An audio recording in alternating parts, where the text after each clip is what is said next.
শরীফ Achilles Dinhata একফিটাল আমালিল Kalim হাদিস শরীফের অর্থ তোমার ইমানকে খাঁটি কর অল্প আমলায় নাজাতের জন্য যথেষ্ট হইবে। 2 নম্বর হাদিস শরীফ খায়রুকুম মান তাআল্লামাল কুরআনা ওয়া আল্লামা।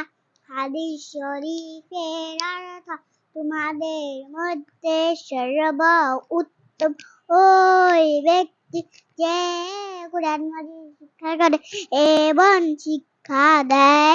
3 নম্বর হাদিস শরীফ তালাবুল ইলমি ফারিজাতুন আলা কুল্লি মুসলিম।